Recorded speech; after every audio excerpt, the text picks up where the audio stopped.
Hello. I love that I have like the session after lunch because everybody's going to be dozing off. I feel like every single time I have like a big scene, I don't know, other actors, I swear they schedule it where your biggest, most emotional or like most heavy dialogue scene is like right after lunch and everyone's like cannot wake up. Yeah. Anyways, I'm so glad that you're all here and I'm so honored to be here. I've gotten to be part of this festival for several years now as a participant, and I've been like on the actors panel but never gotten to have like my own little session. So this is a first for all of us, so we'll see how it goes. But I want to start us off with prayer and then we'll get started. Lord, I just thank you so much for each individual that is here. I thank you for their soul. I thank you for the creativity that you place in each one of them, the uniqueness that you have placed in each and every single one of them. I thank you that they are here for such a time as this. I thank you that they are in this industry for such a time as this. And I just pray that you would bless them in their faithfulness to you, that you would convict them, that you would lead them and guide them where you want them to go. Lord, I just pray that you would use what you and I have been chatting with to minister to some of the people here. And we thank you so much that we get to have this time together. In your name, amen. So when they asked me if I wanted to teach a workshop, they were originally like, would you mind talking about the different like acting techniques? And I was like, well, I could, but I've never used any of the acting techniques, so I don't know. Like, I could Google this, I'm sure, and like say something that sounds like I know what I'm talking about. But I was like, how about me and God have been talking a lot about endurance, and so how about we go that route? And they were like, absolutely, love it. So I was grateful because I was like, phew. But all that to say, there are a lot of really, really good, if you want technical things, if you want to start learning acting techniques, Google, YouTube is like your best friend. Look up people in your area who teach acting. Get involved. Go on Facebook and type in filmmakers in whatever city that you live in. I guarantee there is a group, there's a circle, and you can get plugged in there. You can find coaches. You can find all of those things. So I'm not really going to be touching on that stuff, so I was just going to say that at the get-go is ask questions. Ask Google questions. Learn how to ask questions in your community and just get involved. So what God and I have been talking about, like I said, is endurance and this concept of a marathon mindset. And so it brought me to the verse Hebrews 12, 1 and 2.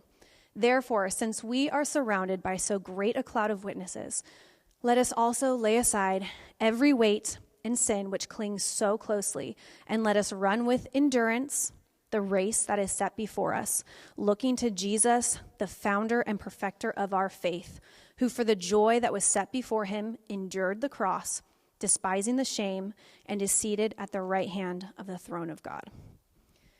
We're supposed to be like Jesus, and he endured the cross, which is the absolute, I can't think of anything worse to try to endure. And so I know that we are called to endure as well. Hopefully not that, but, you know, in our own race and our own journey.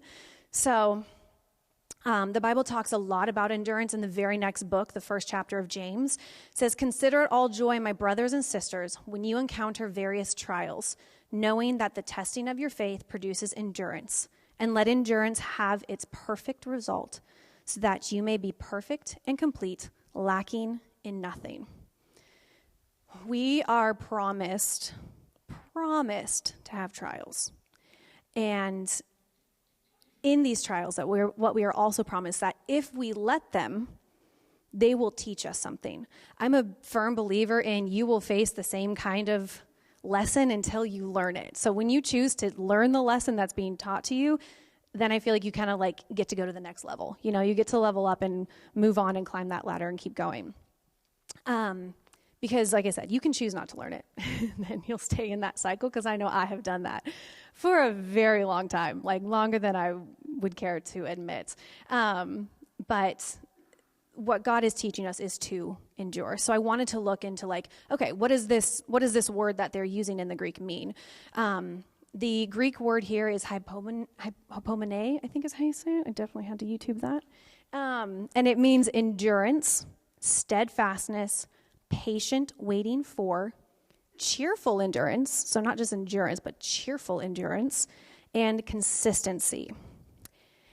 And if there is one thing you need as an actor in this industry, it is all of these listed right here. You need this kind of endurance because it's not a quick race. It's not a quick journey as a creative, and especially I think as an actor, because this is one of the parts of the industry where you don't have a lot of control over what you get to do. You're not the person writing the script. You don't get to cast yourself because you're not the casting director. Like there's a lot of variables that go into you even getting an audition, let alone getting a job.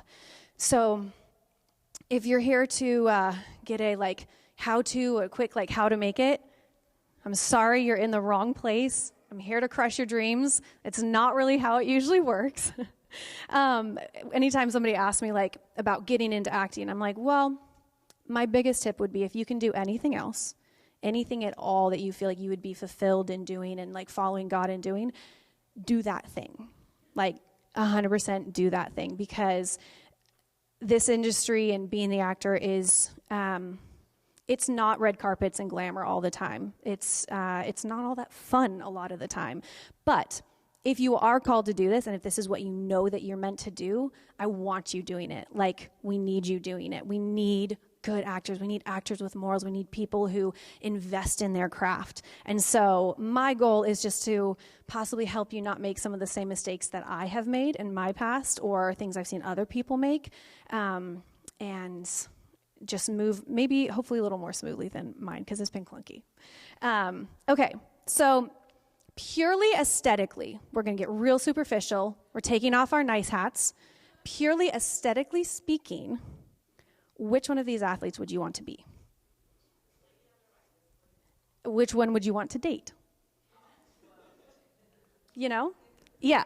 So I think we're probably all on the same page with which one we find. Again, purely just aesthetic. I'm sure they're all great people. But, actors, we get judged for how we look all the time, so we might as well get used to it. We're just switching the roles today, and we're going to be the judgmental ones. So, again, looking at this, I think we can probably all on the same page that we know which one we find more aesthetically pleasing. If that's not you, then you're probably a liar. But being in a room full of actors, we are professional liars, so that would line up. So who would you put money on winning the race? It's going to depend on which race they are running. So the athletes on the right, those are sprinters. The athletes on the left are long distance, or you guessed it, endurance runners. So sprinters get to be explosive. They build muscle, they lift weights to have the muscle capacity to sprint off of a block, to launch off of it. They need that in their game because their game is fast. They run a straight line and they run it as fast as they possibly can. They have the audience on the edge of their seat. You can't look away because you'll miss it. That's what a sprinter gets to do. A marathon runner, cross-country runner, the ones on the left who look like they just need to eat a burger or something. Here to crush your dreams again, that's who we're called to be. We're called to be the athletes on the left here.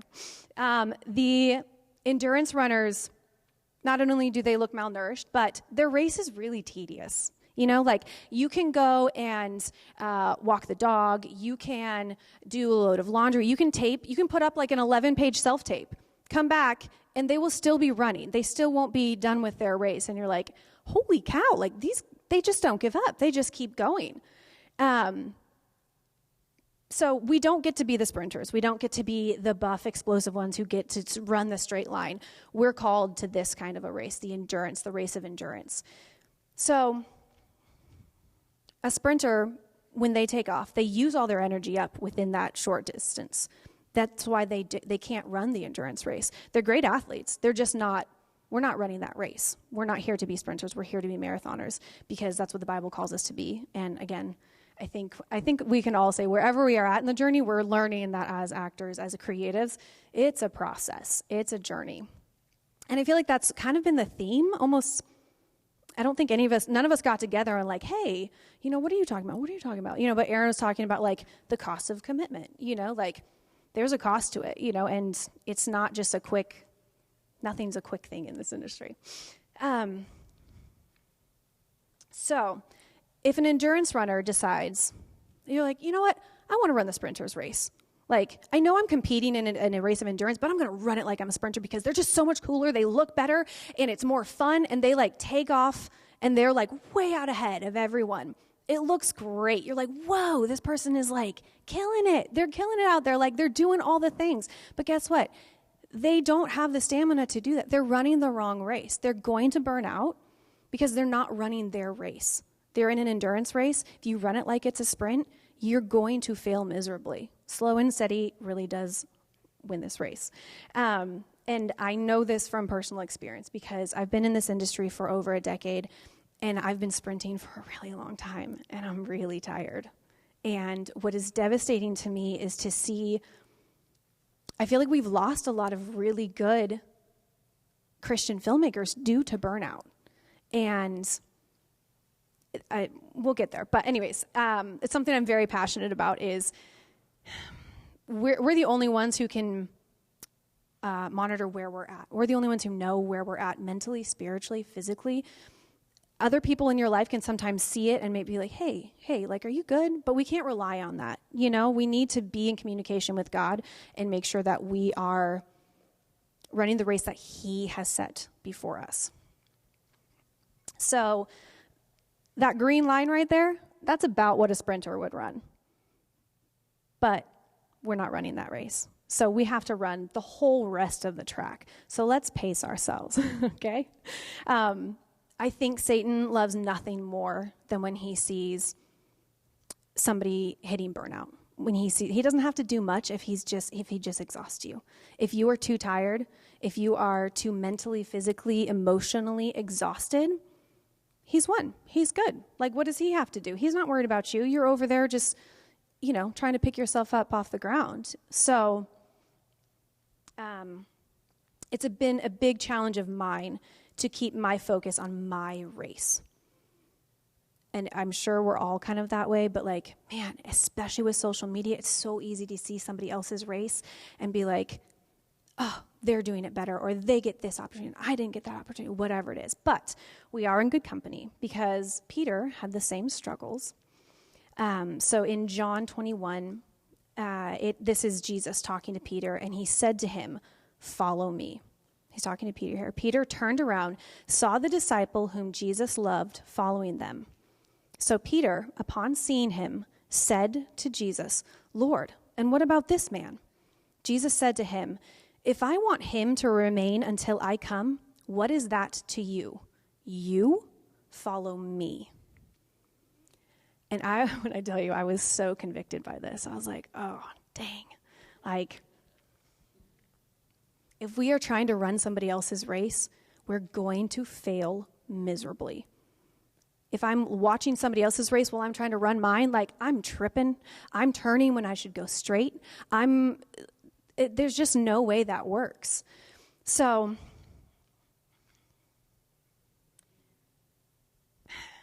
yeah. If we're focused on other people, I'll just be totally honest here. There are moments when, and I have a feeling this is more of a female problem, so ladies, I'm going to pick on us. The jealousy, the comparison is a very, very real thing. And my brain does this thing where I will fixate on like one person, and because I'm so insecure and jealous of that person, or seeing what they're doing or whatever, I start just ripping them apart in my head, trying to make myself feel better, trying to pump myself up because they're killing it and I feel like I'm not, and this has been a hard lesson for me to learn. But what I have learned to help with that the most is prayer. Pray for that person. Pray that God will bless that person. Pray that God will give that person roles. And I'm telling you, it is the hardest thing. And I'm sitting there usually like, and I will say it, and I don't mean it at all, but I will pray it and just hope and pray that God is like, okay, like pray that it does something, because man. But comparison is, Theodore Roosevelt said, comparison is the thief of joy. Couldn't agree with that more. Could not agree with that more. And again, social media, forget about it.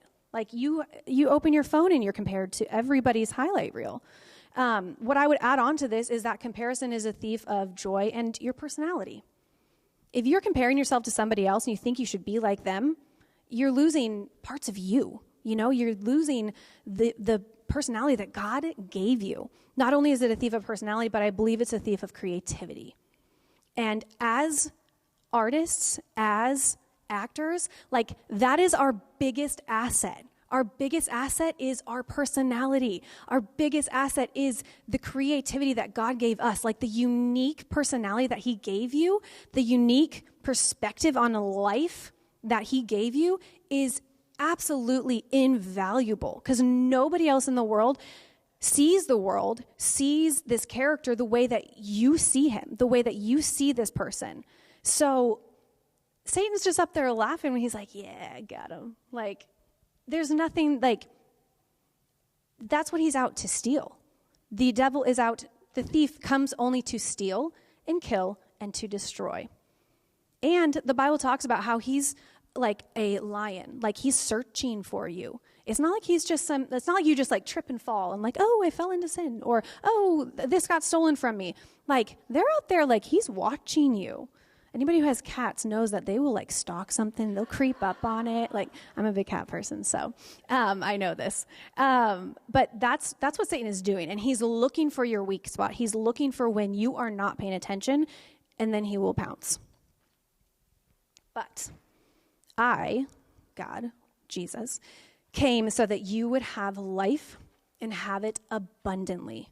We can have an abundant life as creatives. We can have an abundant life as actors. And it won't always feel that way because like there'll be moments in your race where you're like probably crying. This is gross, but it is a fact. Cross country or like marathon runners, like they just pee while they're running. It just goes down their legs. Like they don't stop. There's going to be moments where you're just sobbing and peeing as you go and you're like, ah. But if we keep enduring, we will make it. And we can have that abundant life, but we have to do it his way. And I have tried doing it other ways, and it's just not a good time. It really isn't. So again, I go back to prayer. Prayer changes things, and usually that thing is you, that it changes.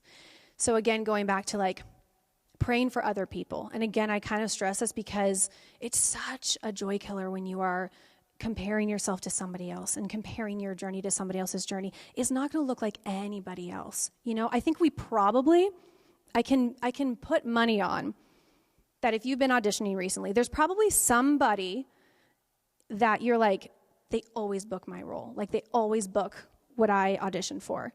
We were just talking about that. We all have that person. I have that person. I'm like, dang it, she always books that. I might be that person for some people in the room. Like we were talking about, you were very vulnerable. You were like, you always get the role that I was up for. And I was like, that's big of you to like say that, and be able to like, we can all just see that. Like it happens to all of us. None of us are in a unique journey there. Like we all have that person where we're like, how did they book everything? Or I didn't even hear that audition. I was perfect for that role. Like why didn't I even see the audition? Like I know the casting director. Like what? It's a whole thing. So prayer changes you because if you start taking up offenses, you're picking up some weight and you're putting it in your backpack and you're like, okay, and we're going to keep running. We're going to run faster this time, but with more weight in my backpack. And you're like, before you know it, anybody Pilgrim Progress fans in here? Okay. So if you have not read or heard of Pilgrim's Progress, it is the story of the Christian's journey, basically. So the character Christian in the book he's walking around with this pack on and it is heavy. And he's like, hunched over, he's holding all of this weight as he's trudging along through life's journey, right? And it's not until he gets to the cross. He gets to the cross, and the weight's just like the chains that are holding this weight on him just burst off, and they roll down Calvary's hill. And if we're picking up offenses, it's just adding weight to that pack. We all have that because we have sin nature. We're born with that weight on us. We have that innate in us, unfortunately. But if you're picking up other offenses and all of that, like you're just adding to it, and then you're trying to run well, and that just sounds miserable. Like there's no good way to do that. But because of Jesus carrying the cross We don't have to carry the burden. And it just goes right back to the verse we started with, where he talks about, like, this is the whole gospel in this verse right here. So I'm just going to read it again because I love it so much. Therefore, since we are surrounded by so great a cloud of witnesses, and these witnesses that they're talking about, by the way, were like the martyrs, the people who were being killed and all of that. Like, it wasn't like just simple, easy life at this time, what they're going through. Let us lay aside every weight. Christian had the choice. We have the choice to hold on to that. We have the choice to be like, oh, no, I'm not ready. No, I want to hold it. Like, I feel comfortable with this. Like, I like my back like this. Like, we have that option to hold on to those. But he's like, there's a better way. Like, I will take it for you. You don't have to do this. Okay, let's see. Lay aside every weight and sin which clings so closely. And boy, do we all know that is a real thing. And let us run with endurance the race that is set before us, looking to Jesus, the founder and perfecter of our faith, who for the joy that was set before him endured the cross, despising the shame, and is seated at the right hand of the throne of God. Like, I don't want any of us to leave here not realizing what we have. We have forgiveness. We have been given eternal life. And I know most of us are probably believers, probably been in the church, probably raised in it. But the gospel is such a beautiful thing that I think we forget sometimes, like, what we have. Like, we have this. Like, we get to go into the audition room. Like, my friend Emily Rose says this. She's like, if I was Spielberg's daughter, like if I was Micah Spielberg, I would go into a room and be like, I wouldn't feel concerned about it. I'd be like, oh yeah, that's my dad, Spielberg. Yeah, that's my dad. No big deal. Who's our dad? Who's our father? We are children of God. So how can we walk into a room with inferiority? How can we walk into a room and be like, oh, I don't really have anything to offer, or oh, like, I'm just kind of feeling pudgy today. You know, like, we are children of the Most High God, and we need to remember that and hold that and share that. Acting truly is about giving, and I know it can feel like, oh, I need to get to this person. I need to get this audition. I need to get to this level. Like, it feels like get. And it can be that, and it'll be miserable like that. But what it's really about, I feel like the true art of acting is giving to your scene partner, giving of yourself, giving up even what you had planned to do and just be in the moment and see what happens with the emotions, you know? So it's going to be hard, but you have Jesus. It's going to be a complicated journey, but you have the Word to guide you. You have fellow brothers and sisters in Christ who are surrounding you. Like, look around this room, look around this conference. That's why we're here. We cannot do it without each other. Wars are not won by a single person, you know, and there's a war out there. I'm sure we've all seen what kind of content is currently out there. It is dark. The only way to fight the darkness is with light, and we need to be that light. We're called to be that light in this industry. So we have the body of Christ sitting around us, and that's a really, really beautiful thing. But again, I kind of go back to, like, it's really easy, especially as actors, to have good people around you, but that really good, awesome person also booked the role that you really wanted, the role that you were perfect for, the role that you knew was yours, that you were just like, oh, God told me it's mine. You know, like, you have those moments sometimes where you're like, oh, I just know, like, it was written for me. So just don't let that creep in. Don't pick up those offenses. Lay those burdens down at Jesus' feet. And sometimes it's a daily thing. Like, sometimes it's an hour-by-hour thing. And it's not easy, but it is worth it. So I'm going to kind of rattle off some of, like, things that have been part of my journey, things that I wish I would have learned earlier on. And then I want to just be able to open it up for questions so that we have time to just see where everybody's at and, you know, give as much as we can. So things I wish I knew or did earlier, we already kind of talked about. I wish I would have known. Don't sprint this thing. Like, don't do it. You're going to burn out. Focus on your race. Do not focus on the other person's race next to you. You're going to fail. Easy as that. If you're focused on somebody else's race and not yours, you're going to fall flat on your face. Comparison kills joy, personality, and creativity. And again, those are your biggest assets as actors. Dig into those, lean into those, all the quirks, all the messy places in you, like lean into those, own those, and just be who God created you to be. Pray often. Pray for the people you don't like. Pray for the people who get all your roles. It helps. It sucks. I'm not going to lie. But it is the only thing I have found that like gets me out of that mentality. And the crazy thing is I have several people that I have done this with. I won't name them because everybody probably knows who they are. But I'd never met them. So I'm just ripping apart this person. I have no idea who they are in real life. Like I know nothing about them. But as I pray for them, like I can just kind of check off. I've now met these ladies, sweetest, most amazing women that I know, good friends of mine now. And if I would have let those offenses grow, if I would have just allowed myself to keep those ugly thoughts and be like, oh, she's never worked a hard day in her life. She just got handed this role. She got handed that.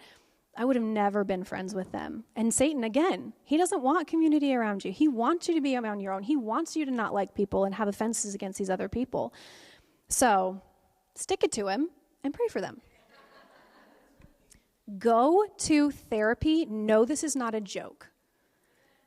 The biggest change, the biggest turnaround for me as an actor in my life is when I got to my absolute breaking point. And unfortunately, it came through, I was engaged. I was going to be married in 10 days. And that God saw fit to stop that train from continuing down the tracks. Thank God. But through that brokenness, I know that God gave me options and opportunities to heal way before I got to that point. But I had to get in this toxic relationship. I had to be in this really abusive relationship because I hadn't learned the lessons he had tried to teach me earlier. And it would have been a lot less painful if I would have done it early on. And this is a really crazy, hectic world that we live in. And having a therapist to help you walk through some things, just to point out like, hey, just so you know, like this isn't healthy or this isn't normal. We're very sensitive creatures. We're very delicate as actors. I have a theory and I feel like it's correct, but acting really does attract very broken individuals. If you've been pretty broken, if you've been through some trauma, if you've been through things, you feel things deeply. But because we feel things deeply, because we are delicate, it means that we're more wounded. A glass vase is going to shatter a lot easier than some, metal plate that you drop or whatever. Like that's just going to kind of ping, ping, ping, ping, ping, and, bounce around. The glass is going to shatter in a million pieces. Sometimes you just need an outside perspective to help you pick up those pieces, or even just to let you know, like, I didn't know that my thought patterns, the way that I saw the world, the way I saw myself, I had no idea it was so unhealthy. And because of that unhealth, I was harming other people. And that is not okay. It's not okay. Sometimes our best, I do believe that everybody is doing their best. Sometimes your best is just flat out not good enough. And you have to do better. But you have to learn how to get the tools to do better. So, could not recommend this more. I think it's Meisner that says, Stanford Meisner, we become better actors when we become better humans. Could not agree more. Go to therapy, have a mentor, have somebody that sees you and will speak the truth to you. Sometimes you have to pay that person because people close to you aren't going to do that, So highly, highly recommend. Kind of going along with that, grieve well. And I know that's kind of a weird phrase, but again, something that I have learned is that every single time I don't get a role that I really wanted, there's a grieving process. I don't know if anybody's familiar with the 5 stages of grief. Here they are right here. It's a very real thing. Whether it was like a day player role that was going to, I'm grieving that I'm not going to make $1,000. Like, that's a real thing. You do have to grieve that. You have to go through that. And sometimes, like, this whole, circle, a lot of times it does go in that order, but sometimes it just pinballs, and kind of bounces around to all of them. So just know that when you get a rejection, that you need to grieve that and allow yourself that time and just be aware of these stages so that you can be like, oh, I think I'm in this phase right now. Okay, Okay, like how can I help myself through this? It also helps your loved ones around you when you're just in a bad mood, and you're like, oh, I'm sorry, it's not you, it's me. I'm in this part of the cycle. So this has just been really helpful for me, a really helpful tool to help me in my grief process. And that's been a really big thing. And like I said, even if it's something really little, let yourself feel it, let yourself grieve it. You will recover and bounce back and move on so much more quickly and be ready for the next one so much more quickly. So, live theater, in my opinion, is the absolute best training ground. I might be biased because this is where I started, but live theater, you learn how to have a character and carry that character for an entire 2 hours. Or if you're an ensemble, you get to play like 5 different characters, which is great. Not only that, you learn how to do your own makeup. Men, you'll have to wear makeup. It's just how it is. So get used to it. You will learn. That's how I even became a makeup artist, is because I learned in theater.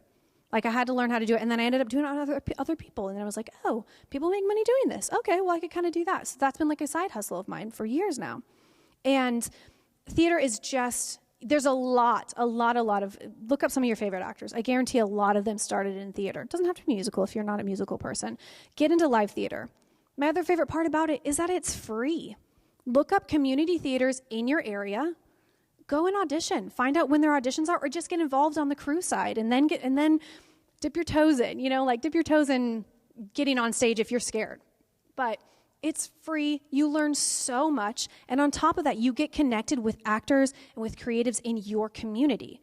Because I can tell you how my process went. I can tell you how I got involved, in a circle here or this circle. But it's not going to be the same for you because you don't live where I live. You don't have the same community. So find the creatives, find the actors in your community, because they're going to know other people. And then they're going to be like, oh, well, I'm with this agent. Like, oh, well, what agent are you with? And you'll learn really quick who you don't want to work with. And you'll learn who you do want to work with, because everybody will have different experiences. Everybody will have a different perspective. So live theater, absolute favorite. I can't wait to get back to it someday. It doesn't pay anything, but it's fun. It's so much fun. Diversify. What are your other talents, giftings, and passions? Goes back to like the theater thing. For me, I found I loved makeup. I was like, I love this. I'm kind of good at it. I can use that in this industry. So if you know that this is the industry that you want to be in, do not put all your eggs in the acting basket, because we don't make a lot. Unless you make it and make it big, it's not livable. Like, not to be depressing, I've been in this for well over a decade. I've never made a living doing this. Never. Not a single year has my sole income been acting. I've always had something else going. You always have to have another job. So if you know you want to be in this industry, find another part of the industry that you really like, and that you're like, you know what? This is how I see, like for me, it was the hair and makeup side of things. I was like, if I got stuck here, I'd be okay. It's not exactly where I want to be, but it's okay. It fills those creative needs for me. It fills, it uses the talents that I really enjoy. Like, I just highly recommend that. So get involved in other aspects of this industry so that you're still connected. You're still in this industry. Pray for a mentor, someone ahead of you in this industry, in their journey. I can't tell you how invaluable this has been to me. My kind of story was I have amazing people in my life, amazing women in my life. I didn't know a single female who was in this industry, in the faith-based or in the film side of things. I just felt like a lone wolf, and I was like, I just need somebody. And I just started praying. I was like, Lord, please, like, bring me a mentor, someone. Just, in a multitude of counselors, there is wisdom, and we are called to that. The older are to lead the younger. And so I was praying, and a few months later, I was on the set. Some of you may have heard it. It was called Overcomer. And I was sitting in, I had a tiny, tiny little role. And I was like thrilled, because I was just like, cool, I get to be here. And I'm sitting in cast holding, and this lady walks in, and I get to meet her, and her name is Sherry Rigby. And I had been praying, and I was like, I think I'm supposed to ask her to, I learned more about her after I met her. I was like, oh, who is she? So I kind of started looking her up, and I was like, that's the kind of woman that I want to be like. So that's the kind of woman I want leading me. And so I was like, okay, God, but can I ask her to be my mentor? That'd be really awkward. Can she say no? Like, I don't want to make it awkward for her. Like, I don't know how to, like, that would be weird. How do you ask somebody to be your mentor? But come to find out, God was telling her the same thing. Like, she says, the way she tells the story always cracks me up. Because she said, she's like, the first thing I noticed, first of all, was her shoes. And she has great shoes. And I was like, well, cool. So girls, wear nice shoes. It helps. And then she said, and we hadn't even spoken at this point, but she just, like, from across the room, God was like, you're going to walk alongside that woman for the rest of her life. And the way she tells it, she's like, God, that is a very long time. But it was just such confirmation because God had also been telling her that. And then it was, again, probably maybe a month or two later where we ended up connecting, and which leads into my next is take people to coffee. I asked her if she wanted to grab lunch or go get coffee, and she said yes. And from that point, like, she has been the biggest tool in my life, the biggest confidant. She has seen so much. I mean, she's the reason I'm doing makeup on sets. Like, I had never been done makeup for film at all. And she was like, hey, do you want to come key my film? And I was like, I've never done that. No, why would I do that? And God puts people around you who see what you don't see. And the good people will be that mama bird who push you out of the nest. And like, no, you can fly. You can do it. You know? And so I'm just so, so grateful for that. This is just a random one. I didn't really know where to put it, but this is just something that I've learned that really does help. And that is move while you're memorizing. For me, I get on a treadmill. I take out my script, I put it on a treadmill, and I'm moving while I'm memorizing, and I swear there's something about it. I think maybe for me it comes from theater, because in theater, you are holding your script and you're like doing the blocking, and you're like, okay, here, and then, I sit down at this point, okay, cool, and then I sit down, and then, so you're moving while you're working and while you're memorizing, and there's something about that for me, like, gets it in my bones, and, like, I get it. So get on a stationary bike. Probably don't, like, walk while you're reading your lines, out in the country or something. That might not go well. But I'll just have my script out at the gym, have it on a treadmill, and I'll be memorizing while I'm moving. I think there's something about getting it in your body while you're moving. Every part of your body, you're taking deep breaths. Your body is moving and expanding, and it's just, for me, that's just been a really big helpful thing. So what I'm going to kind of close with, and we'll move into questions, is last night we were at the speakers' little dinner that they had, and David Cook was talking. He had brought up a quote that Rhett Simpkins, actually, who is the founder, one of the co-founders of this whole festival, and I guess it's like a quote that they now have on their sweatshirts and stuff, but I was like, wow, I love that and need that, and it is, we are not here to walk the red carpet. We're here to walk the narrow path. And that is very different than how the world sees things. It's very different than how the secular world would view anything. But it's so true, and that's a really, really powerful thing. So, I'm going to kind of leave it there, and we can kind of move into some question and answers. So if you have a question, raise your hand, and we'll start from there.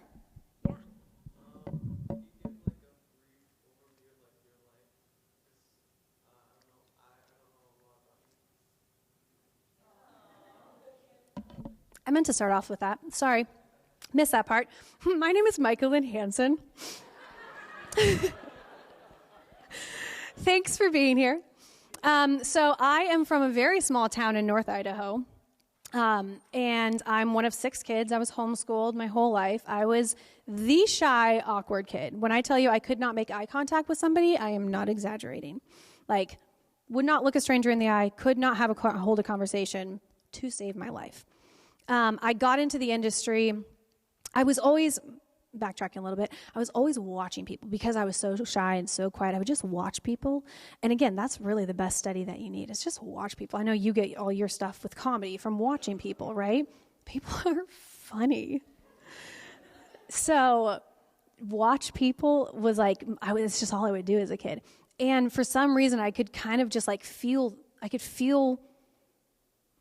what I knew what they were feeling. I knew how to put that on me, if that makes sense. I don't know how else to explain it.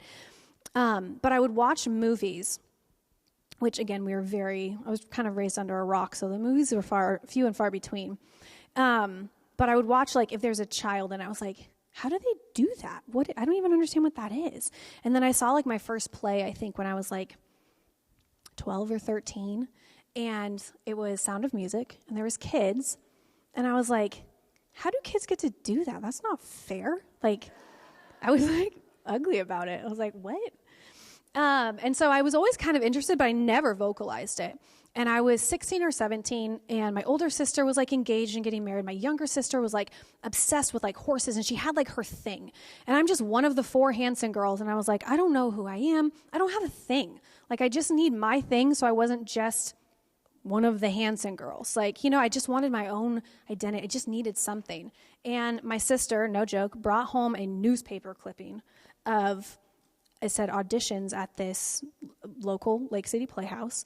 And I was like, I'm going to do that. My parents were like, who are you? What? Anyways, for me, I got on that stage and I got a little, tiny ensemble role. And then somebody had to drop out. And so I got bumped up to like, I had a name and I had like 3 whole lines. And I got on that stage and I was like, I just knew how to do this. I was like, I don't know how I know how to do this, but like it just felt right. Like I felt God's pleasure when I was doing this. I just understood it. Like my whole being understood it. And the other thing that I noticed, and part of the reason I was like, I think I was kind of good at this is because I would watch other people on stage, like say like skits in my church or something. And the people who knew that they were being watched, or you could tell the people that were kind of embarrassed being there, but the people that like, really committed, they were good. And I was like, the people who like really just did it were like way cooler looking. And so I was like, I'm just going to do it. I'm not doing it halfway because I'm not about to look stupid up there. So just fully commit and get in. So that's a little bit of how I started through doing theater. The lady who was the director of the first film that I did she started a talent agency, and that's how I kind of got into commercial work. And then I moved down to the Southeast because I wanted to be able to have clean content. Being from the Northwest, it lends itself more towards like horror films. It's dark and edgy and creepy up there. So it's like, at least in the South, there'll be like clean options with it being the Bible Belt. So that was really my only thought process, being like, I'm going to move to Nashville. So that's what I did. But yeah, that's a little bit about me and my story and my journey. Yeah. How did I make my transition from theater into film? It was gradual. I definitely did theater for a long time. And I did it while I was doing film. So again, I got the agent, and then she would send me out on auditions. And it was probably kind of in commercial at first, before I did any kind of like theatrical of any kind. But what I would say on that is kind of what I said at the beginning is Facebook, the internet, YouTube, those are your friends, like go to Facebook and look up what is happening in your community. Sign up for the acting workshop, or sign up to be in a student film, like we were talking in the panel yesterday, like make sure you're safe, be safe about it. Make sure somebody knows where you are going. Make sure you have in writing what you will and what you will, like what is in what was required of you. But yeah, that's kind of how I made my transition. Yeah.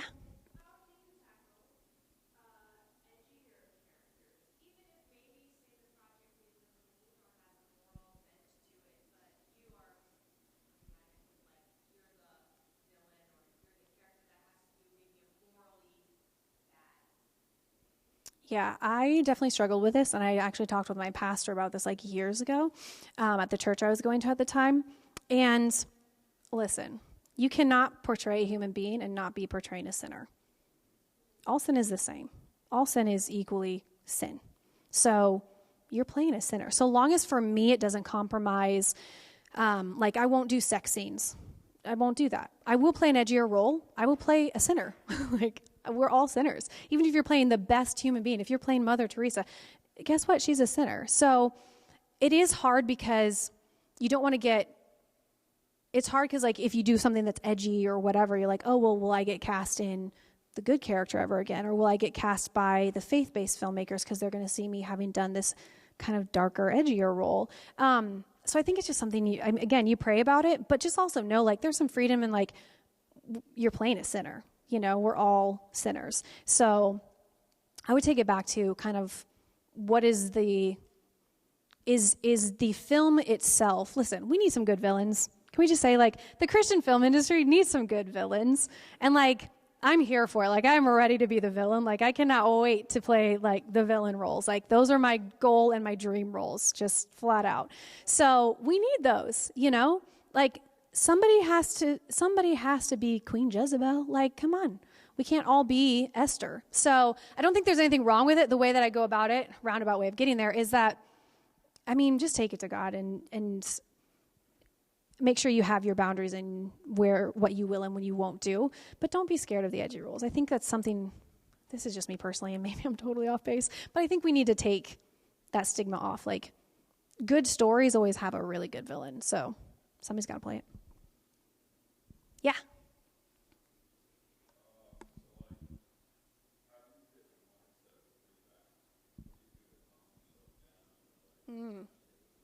The mindset before you start a scene.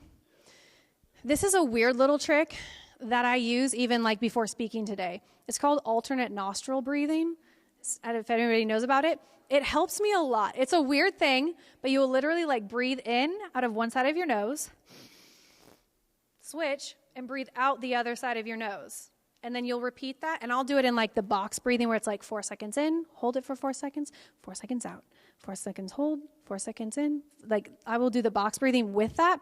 And for me, I don't know if anybody else like encounters this. It works, right, Justin? It takes my vision where it's like, I'm kind of like out here, my energy's out here, and it kind of feel like it just put blinders on me. It goes like, whew, like I can just like, okay, there's the camera, there's me, okay. And it settles me a bit. So that's just like a really random little thing that I have found very useful. I don't know the science behind it, but it helps me a lot. How I get into like the moment is, I mean, Amber and Justin were talking about it of like, what was going on right before? What were you doing right before this? You know, and add things to it. Add to your character. Again, personality, creativity, like that is what is unique to us. So get as creative and as wacky and as you possibly can get, and just make it your own and just have fun with it. When it's an audition, it might be the only time you ever get to play that character. So just have a ball. Like, just have so much fun with it. If you're the villain, be the best dang villain you can be. If you're the quirky, cashier, like, what is so you about this? And what's something that you don't get to be in real life? Like, the reason I think I want to be the villain is because, like, you can't be the villain in real life. Like, nobody actually wants to be the villain, So I'm like, well, why not live it out on this, on screen instead? Then you get to, so bring things that you're like, oh, I don't usually dress like this, but, like, maybe this character, wouldn't that be kind of fun, So just have fun with it. Yeah, right here.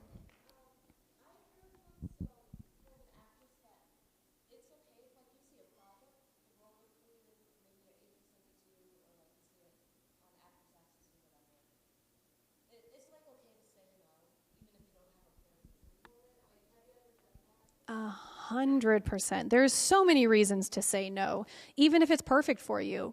There was a role recently that I was just up for, and I was just like, I'm not this girl. Like, I just know this role is not mine. Sometimes it might be like, it's not paying well. It's okay to say no. It's okay to not do it. If it just doesn't excite you, this is what I always go to, is there is somebody else out there that this is their dream role, or they would be ecstatic to play this character or to get this paycheck or whatever it is. So let them have it.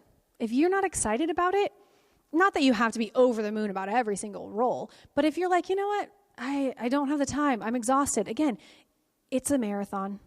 You don't have to sprint and do every single one, every single booking, take it every single time. So yeah, absolutely. It's good to say no. And it's hard because I guarantee you'll have like the reverse of buyer's remorse where you're like, oh, but maybe that was like my big role.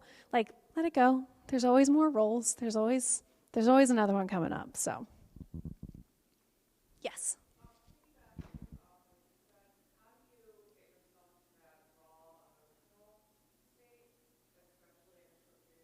Mm.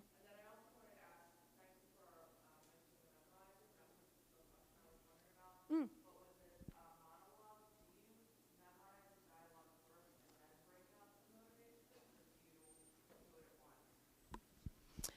That's a really good question. There's a lot of different techniques. So you'll really, at the end of the day, have to figure out what works for you. What was the first part of this question? I just spaced. Oh, yeah. How do you get there emotionally? That's something I'm still figuring out. I'll just throw myself under the bus here and just say that I have been known to watch people saying goodbye to their cats in order to get emotional. No joke. I had to come into the scene that Annie wrote for me for this film called A Match Made at Christmas, and I had to come in sobbing. Like, I had to come into the scene. I had to, like, come in, step up, and, like, almost be losing it, and then just, like, break out in tears. And this was the very first day of filming. And the very last scene, I think we shot of the night, too, right? And I was like, I don't know how to do this. Because normally I'm somebody who, like, if I put myself in the position, if I'm in the scene, the emotion will kind of come, you know, if I really just, like, let myself be there. And I was like, well, how do I just walk into this and start sobbing?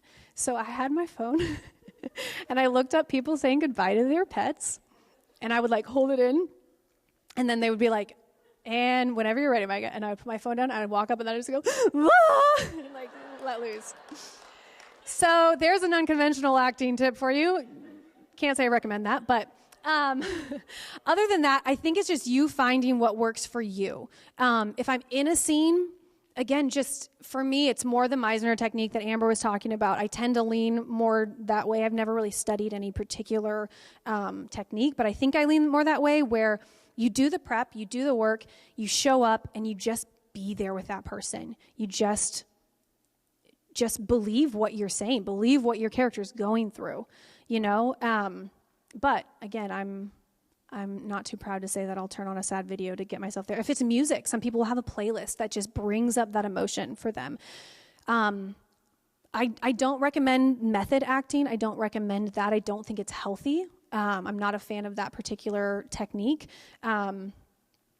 Some people will, you know, have like a trigger thing for them that they'll go back to, you know, their mother passing away or something like that. Again, that's really heavy. Like, that's a lot to kind of put yourself in every time. So I'm a bigger fan of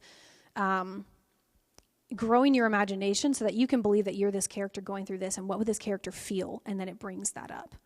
And then the second part of your question was like the monologue. I did a lot of monologues in theater. Thankfully, in like film, rarely are there monologues. It's usually more dialogue back and forth. The Meisner technique is much more, and I think I'm a big fan of just memorizing it, having it all there. Have it in your head. I'll have it, I'll record other people's lines, or I'll record my monologue and listen to it like while I'm driving or whatever. And I will just kind of get it in my bones before I really put all of the pieces together.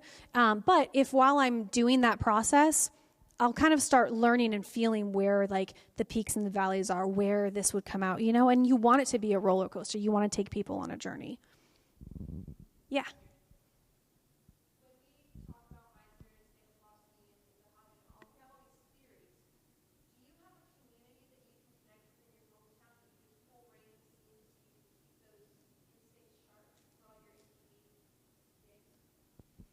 So, like, do I stay sharp by putting scenes up, like, with friends or something like that? Is that the kind? Yeah, that's a great thing. And a great thing is to be in classes. And if you can't afford classes, get your friends together and be working scenes. Do scenes together. Tape yourself so you can see it back, you know, and you can work on your lighting techniques like you're talking about in the self-tape. Like, you can work on different aspects of it, you know, just get together and start making stuff. Absolutely. It's good to just be working whatever that is and whatever means you have, for sure. Yeah. Yeah. Find what? Look around you. Watch some. Well, pray for them, first of all. Like, I didn't know who Sherry Rigby was. You know, I was praying for a mentor, a role model, you know, and then God brought somebody. And then I had to do some work. I had to research her and be like, who is she? What does she stand for? Is she a good person? Because people can put on a good face. I would say pray for them, that God would bring you someone, and then be open to put yourself out there and meet people. It took me being like, hey, would you go grab coffee with me? You know, like, she doesn't know who I am. Like, she doesn't probably care who I am, you know? So put yourself out there, just connect with people, and you'll know. Like, it'll stick, and God will have kind of put you both there for such a time as this. You know, he'll connect you. He already knows who he wants to walk alongside of you. He's preparing them to walk alongside you right now. He's prepared their path to cross with yours, you know? So just know, I think, what you need. Obviously, if it's somebody in the same kind of vicinity of what you do is ideal. But yeah, just connect with people, ask people, put yourself out there, and God will connect you with the right person. Anyone else? Yeah. Ooh, my favorite scene I've ever shot? It was not my birthing scene, I will tell you that. This is my least favorite scene. Favorite scene, I think it might have been the scene in Washington's Armor, which is actually screening here, which is fun. I only have really one scene in it, but we're decked out in like corsets. My hair is up here, and there's horses, and there's like fire, and like we're speaking in Old English, and I was just like, oh my gosh, and we're literally on a historic plantation, like the president lived here in real life. Like it was just, oh my gosh, it was very overwhelming and very like, for me when I'm playing a real person, like I do believe I'll meet Martha Washington in heaven, and I'm like, oh man, I hope I do you justice. So I go into it with a lot of prayer and like, oh gosh, okay. Like it was very overwhelming, but it was just, because it was so beautifully done, I was like, oh my gosh, like it was exhilarating. So I loved that. Yeah. Good question. An agent is going to have a big pool of people, and they're basically going to just be trying to get you a job. My understanding, I do not have a manager, but my understanding of what a manager is they're crafting your whole career versus just getting you work, like getting you a job. So they should be more personal. They should have no more, I think, than like 5 people on their roster, like no more than 8, because they're much more involved. And the thing with a manager is, an agent, if they get me a job, they get a percentage of that job. A manager gets a percentage of any work that you get. They do not have to get it for you, but they get a cut. So don't get a manager until you really need a manager to manage your time, your connections, all of that. So managers come quite a bit, I think, later on in your journey once you are, getting booked for like speaking engagements and things like that. Your agent wouldn't really do that, but manager would.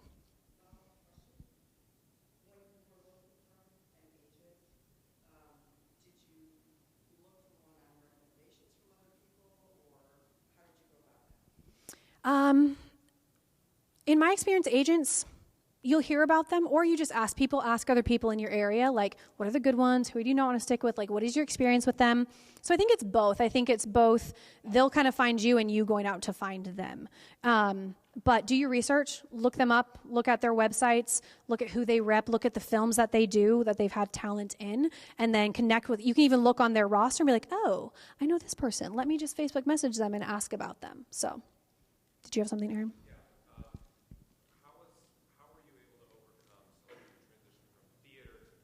Theater, it's sometimes easier to immerse yourself in a scene because there's not a crew writing your True. position. So when you moved into film, going into like 20, 25 people watching you interact with one person in a small space, how did you overcome that? Yeah, that's a really good question. I don't know that I've ever thought through that. I think it kind of helps because theater, you do have a lot of people watching you. But they're not watching you during your rehearsal process. And film, you're basically rehearsing live until you get it right. And then they're like, great, we got it. So I don't really know. I think it's for me, the hardest part transitioning from theater to film was being too big and because like in theater, it's like you're talking to the back of the room, and in film, it's like if you do that, you look real stupid. So it was keeping it really, really authentic. Like I don't remember who this was, but like if you're running your lines with your scene partner, nobody should know that you're running lines. It should just look like you're having a conversation. You're just talking, you're right here, you're doing those things. But don't go the way I did, where I just always heard like theater is big and film is small. Film is not small. It's not small and quiet, and that's what I did. I would just kind of like get my film voice on and be quiet. And like that's not it. It's very real. It's raw and authentic. It's just not. You're just not pushing it to the back of the room. It just has to be you have to feel it more than putting on the emotion, if that makes sense. I think theater, you can put on an emotion and get away with it. But as far as like actually making that transition, I think it just helped that I was used to lights. I was used to all of those things. I was used to an audience, and now it's a smaller audience, but just be in the moment, be present with the person that you're with, and give everything you have to them. Like, take the focus off of you. Like Amber and Justin were talking about, like, take the focus off of you and put it on them. Put all the weight and all the pressure on them. Like, give it to them and give it to God, and then I think those scenes will just be more raw and authentic. Do we have time for like one more? Okay. Do we have another question? Yeah.